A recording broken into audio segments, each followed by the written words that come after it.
হাতের লেখা সুন্দর করা কোনো ট্যালেন্ট না, এটা একটা স্কিল, আর স্কিল মানে প্র্যাকটিস করলে 100% উন্নতি হয়। অনেকে ভাবে কি আমার হাতের লেখা খারাপ, আর ভালো হবে না কি, এটা ভুল।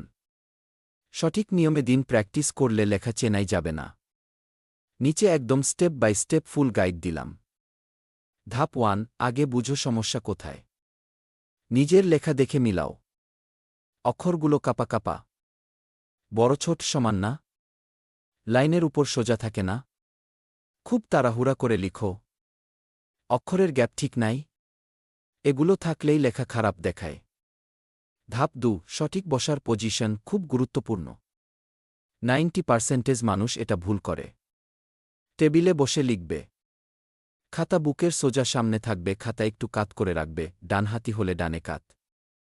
কাত শক্ত না করে ঢিলা রাখবে, কারণ হাত কাঁপবে না, লাইন সোজা হবে। ধাপ 3, কলম ধরার সঠিক নিয়ম। ভুলভাবে কলম ধরলে লেখা কখনো সুন্দর হবে না। 3 আঙুলে হালকা করে ধরবে, খুব চেপে ধরবে না। কলমের নিব থেকে 2 সেমি উপরে ধরবে, কারণ হাতের কন্ট্রোল বাড়বে, অক্ষর পরিষ্কার হবে। ধাপ 4, ধীরে লিখতে শিখো, সবচেয়ে বড় সিক্রেট। তাড়াতাড়ি লিখলে লেখা 100% খারাপ হবে। প্রথম 10 দিন খুব ধীরে লিখবে, যেন আঁকছ, কারণ অক্ষরের শেপ ঠিক হবে। ধাপ 5, অক্ষর প্র্যাকটিস, এটা না করলে উন্নতি হবে না। একটা খাতায় প্রতিদিন লিখবে। বাংলা হলে আ ই ইউ গিয়ে ওই ও আয়, ক খ গ ঘং, চিছে যে ঝিয়া, সব অক্ষর।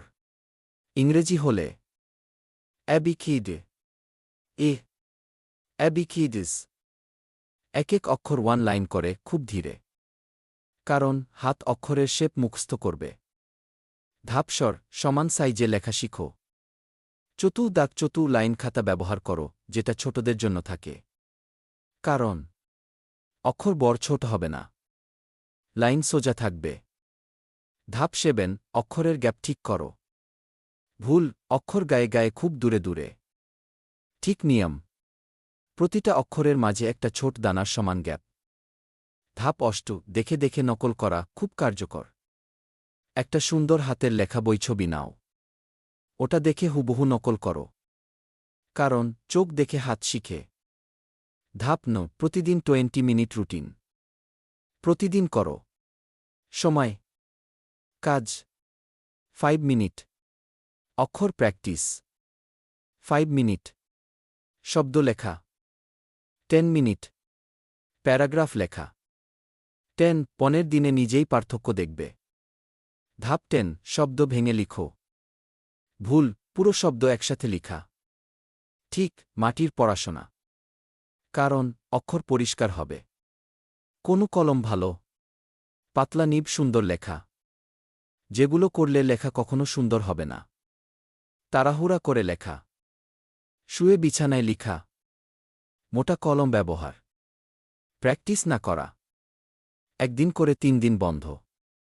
15 দিনের চ্যালেঞ্জ। 15 দিন এভাবে করো, লেখা বদলে যাবে। ধীরে লিখো, বড় ছোট সমান রাখো, চতুর্দাগ খাতা ব্যবহার, প্রতিদিন 20 মিনিট প্র্যাকটিস কর। Thank you very much. Like the video and subscribe the channel for getting more educative video.